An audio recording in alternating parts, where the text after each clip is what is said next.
que depuis le 7 octobre, les mensonges, c'est par tombereaux qu'on nous les livre pour tenter de nous faire penser ensuite avec matin jusqu'au soir, soir jusqu'au matin.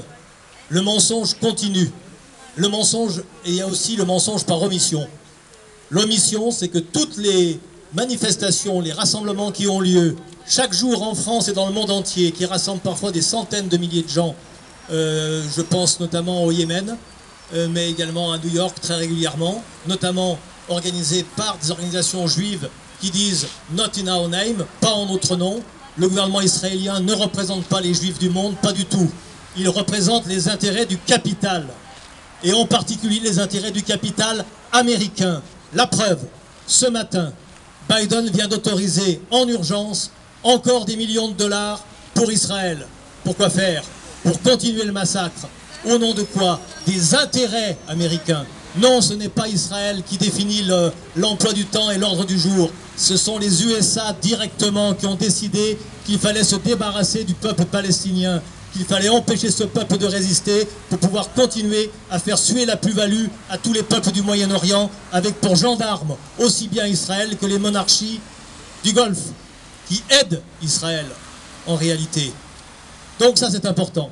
Et aujourd'hui, contrairement aux autres rassemblements, j'ai décidé de venir en mettant mon petit drapeau Force ouvrière.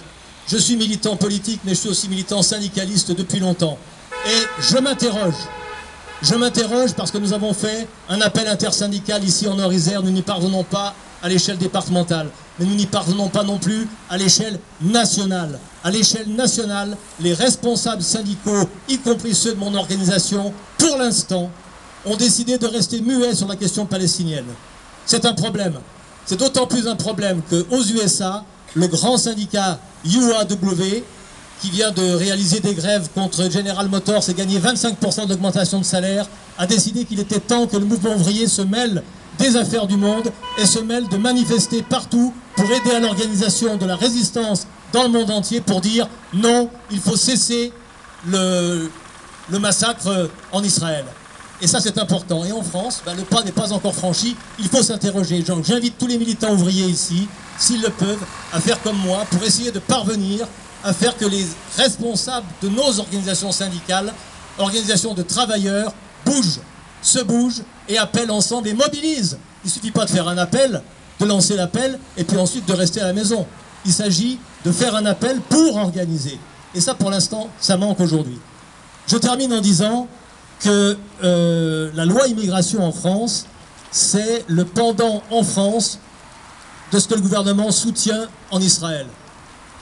Dénier les droits à un peuple, il est évident que quand on le fait pour l'étranger, quand on aide un gouvernement à dénier ses droits à tout un peuple, eh bien on dénie les droits en France aussi à son peuple, ou ce qu'il considère comme son peuple pour exclure de ce peuple une partie de la population. Ce qui mène à ce que Alan a raconté, des ratonnades, et pas des ratonnades par des groupes d'extrême droite, des ratonnades organisées par la force de l'État, qui avait bouclé la place Grenette, pour pouvoir arrêter ceux qui travaillent et qui aujourd'hui sont privés, comme il l'a dit, de leur vélo, qui leur appartient, qui se sont payés par leur propre argent. Et qui est-ce qui les a volés? L'État, directement, qui a volé leur vélo et qui les empêche de travailler. Voilà où nous en sommes en France. Alors je voudrais dire quand même que les travailleurs, leurs familles, la population plus largement, dans ce pays, voient ses droits déniés, où d'aujourd'hui nous devons par exemple faire une déclaration de manifestation pour se retrouver ici, parce que si on ne le fait pas, on est ennuyé par la police. Dans quel pays vivons-nous? Le droit de manifestation, normalement, c'est le droit de manifester où on veut, quand on veut, pour la cause qu'on veut. Et ça, ils veulent nous en empêcher. Nous l'avons reconquis. Alors d'accord, on fait la déclaration. On fait la déclaration, mais il faut savoir qu'on a le droit d'être ici. Et si jamais il fallait l'être 8 jours plus tôt, sans déclaration, on aurait le droit de manifester également pour dénier à Israël, à l'État d'Israël, État plutocratique et, comment dire, qui se veut hégémonique au Moyen-Orient au compte des intérêts impérialistes, lui dénier le droit de continuer à massacrer tout un peuple. Alors oui, travaillons, continuons à travailler pour l'unité des peuples, l'unité des travailleurs avec leurs organisations. Nous avons besoin des organisations. Ici d'ailleurs, il y a des gens qui sont organisés et ça a été fait. Et il y a beaucoup de gens qui ont rejoint des syndicats, rejoignez également les organisations politiques, organisons-nous pour ensemble pouvoir résister à l'inacceptable. Merci.